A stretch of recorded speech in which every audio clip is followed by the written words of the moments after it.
उचाना खुर्द गांव में भाजपा की ओर से देशभक्त किसान चौपाल का आयोजन किया गया, जिसमें विधायक देवेंद्र चतुर्भुज अत्री, जिलाध्यक्ष तेजेंद्र ढुल और जिला प्रभारी मदन लाल गोयल प्रमुख रूप से मौजूद रहे।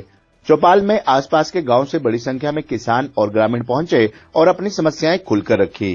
करीब 3 घंटे तक चली चौपाल में कुल 228 शिकायतें सामने आई, जिनमें सबसे अधिक शिकायतें खेतों से जुड़े मुद्दों, फैमिली आईडी और पीने के पानी को लेकर रही। विधायक और भाजपा नेताओं ने मौके पर मौजूद विभिन्न विभागों के अधिकारियों को समस्याओं के समाधान के निर्देश दिए और कई मामलों में संबंधित अधिकारियों को फोन कर त्वरित कार्रवाई के आदेश दिए। विधायक अत्री ने कहा कि जिन समस्याओं का समाधान उचाना स्तर पर नहीं होगा, उन्हें जींद और फिर चंडीगढ़ स्तर पर 15 दिन के भीतर हल करवाया जाएगा। उन्होंने कहा कि सरकार किसानों के साथ मजबूती से खड़ी है और हरियाणा ऐसा प्रदेश है जहां 24 फसलें एमएसपी पर खरीदी जाती हैं। उन्होंने अंत्योदय की सोच, किसान हितैषी योजनाओं और 2047 के विकसित भारत के लक्ष्य पर जोर दिया।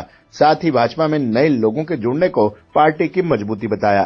सर, किसान चौपाल का आयोजन किया जा रहा है, तो किस प्रकार से देखते हैं, पूरी किस प्रकार से प्रोसेस रहेगी? देखिए, हमारी सरकार निरंतर किसान भाइयों के साथ खड़ी है और मैं तो किसान का बेटा हूं।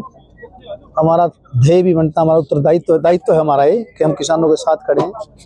आज देखिए, हरियाणा प्रदेश ऐसा प्रदेश है जहाँ पे 24 फसलें एमएसपी पर ली जाती है और जनधन, किसान जनधन योजना जैसी अनेकों योजनाएं हमारे किसान भाइयों के लिए है। तो मैं तो विश्वास दिलाता हूँ हमारे किसान भाइयों के, सरकार उनके साथ खड़ी है, निरंतर उनकी सेवा में है और ऐसे ही लगे रहेंगे। किसान देशभक्त किसान चौपाल के जरिए में किसानों से हम रूबरू हो रहे हैं, उनसे उनकी समस्याएं जो हैं उनका 15 दिन में हम समय देते हैं, उसका निदान भी होता है। तो निरंतर किसान भाइयों के साथ खड़े हैं, कंधे से कंधा मिलाकर काम करेंगे। उचाना पहला लगा जैसे देशभक्त किसान चौपाल का आयोजन किया था, तो क्या मोटिव रहा है? मोटिव तो हमारी सरकार, क्योंकि हमारी सरकार का उद्देश्य अंत्योदय तक जाना है, पंक्ति में खड़े हुए अंतिम व्यक्ति को लाभ मिले। किसान भाइयों को जो उनकी छोटी मोटी समस्या उनका निदान करना हमारा दायित्व बनता है। किसान हमारा आज मोटो अंत्योदय तक जाने का मोटो है और हमारे यशस्वी प्रधानमंत्री श्री नरेंद्र मोदी जी ने और हमारे यशस्वी मुख्यमंत्री श्री नायब सैनी जी ने अंत्योदय को साकार भी करके दिखाया है। तो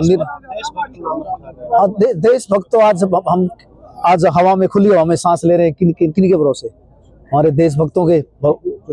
देशभक्तों ने किया है जो उनकी वजह से आज खुली हवा में हम सांस ले रहे हैं।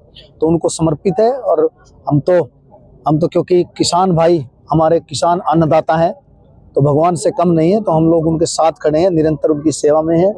मैं तो उचाना परिवार को, हमारे परिवार को विश्वास दिलाता हूं कि निरंतर आपकी सेवा में खड़ा हूं। उन्होंने जो मुझे सेवा करने का मौका दिया है, सेवा में कोई कमी नहीं आने दी जाएगी और 2047 का जो विकसित भारत का जो हमारा लक्ष्य है, उसमें उचाना विधानसभा, हमारी जो विधानसभा है, उसका योगदान अहम होगा। कार्यक्रम था, इन के जो पदाधिकारी थे, पुराने नेता थे।